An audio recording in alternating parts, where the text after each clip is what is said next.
Esses dias eu assisti a um vídeo das redes sociais onde uma professora de arte falava sobre o conservadorismo, ou seja, a ideologia conservadora na arte. Ideologia é um recorte da realidade. Então, um professor, um escritor, filósofo, alguém que tenha influência social ou política, pode opinar sobre determinado livro, determinada obra, pintura, por exemplo, mictório, Duchamp, determinada figura, personalidade pode dizer assim: isso não é arte. Conservadorismo na arte, na literatura, existe. É como ponto de vista, como opinião de determinada personalidade. Entretanto, a arte conservadora não existe. Há figuras, personalidades, políticos, professores que vão dizer assim: conservadorismo não é ideologia, não é um recorte da realidade. Claro, porque a religião cristã, por exemplo, você vai dizer que o catolicismo é um recorte da realidade? Você acreditar em Jesus Cristo é um recorte da realidade? Não, né? Isso não faz sentido nenhum. Agora, o que as pessoas não estão conseguindo entender é por qual motivo eu escrevi um artigo onde eu falo sobre o meu próprio trabalho e eu digo que o meu próprio trabalho é nova arte conservadora. E eu acho que, na verdade, eu estou falando mais sobre política, contexto político, eleições de 2024, do que sobre o meu trabalho próprio, né? Do que sobre as pinturas. E, na realidade, falar sobre a minha arte, aquilo que eu produzo, aquilo que eu pinto, aquilo que eu penso, para mim é muito mais difícil do que falar sobre contexto político, do que falar sobre contexto social. Porque quando eu pinto, eu até posso dizer assim, sim, há um pouco de ideologia ambientalista no meu trabalho. Sim, eu estou dizendo que é uma mensagem. Nós temos que preservar o meio ambiente, nós temos que cuidar do meio ambiente, nós temos o compromisso de reciclar e de desenvolver os espaços, as cidades, o país de forma sustentável.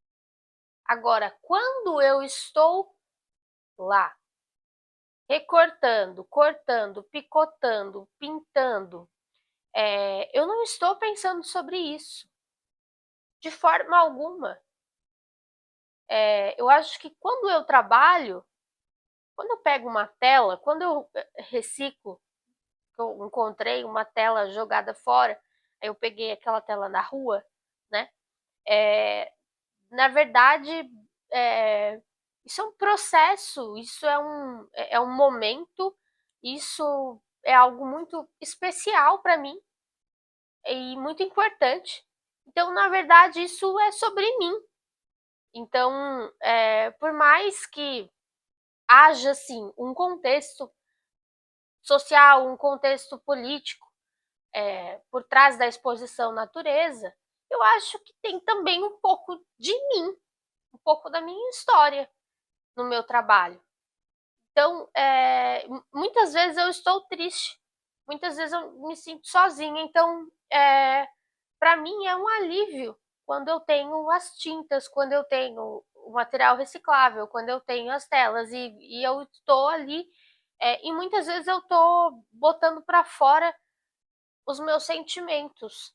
E eu acho que isso é importante na arte, isso é importante na cultura. Por isso que as pessoas, quem trabalha no meio, eu acho que entende o que eu estou falando aqui agora.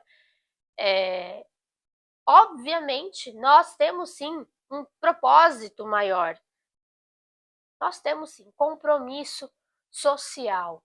nós temos sim uma certa comunicação com a sociedade, com as suas demandas e com as suas preocupações. Nós temos, mas ao mesmo tempo em que a gente produz, ao mesmo tempo em que a gente faz, ao mesmo tempo em que a gente está ali naquele momento, que é um momento especial, que às vezes é um momento individual, ou que às vezes é um momento coletivo, nós somos nós mesmos e nós nos esquecemos do mundo. E por isso que, na minha opinião, fazer arte, isso é incrível. Isso é incrível, a cultura é incrível, você trabalhar nesse meio, isso é incrível. Por isso que eu acho que política e arte, política e cultura não é tão importante quanto uma área é tão importante quanto a outra. O que acontece muitas vezes é que os políticos vão se achar superiores aos artistas, né?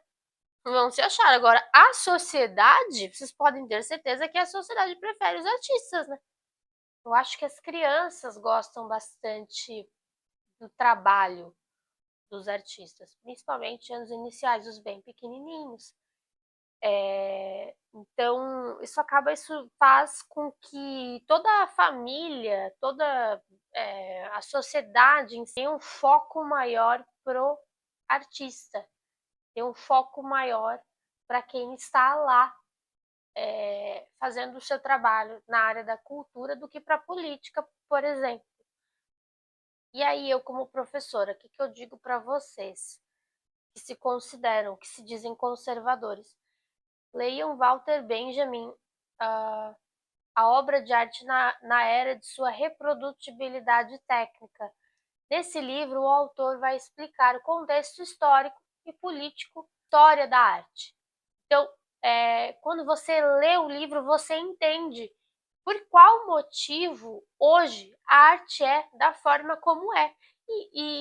Inclusive, no século XXI, nós temos as redes sociais, nós temos o marketing, nós temos a arte digital, a arte em diálogo constante com a sociedade, em diálogo cotidiano. Então, cada vez mais a gente nota que a arte ela deixa de ser uma imitação da realidade e a cada dia que se passa, ela se transforma.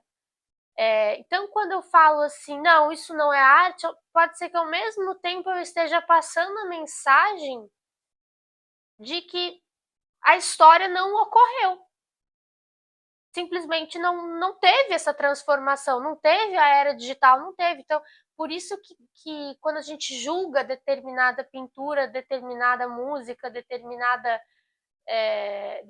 livro, a gente tem que sempre se lembrar do contexto histórico, do contexto político, porque senão a gente acaba parecendo um pouco ignorante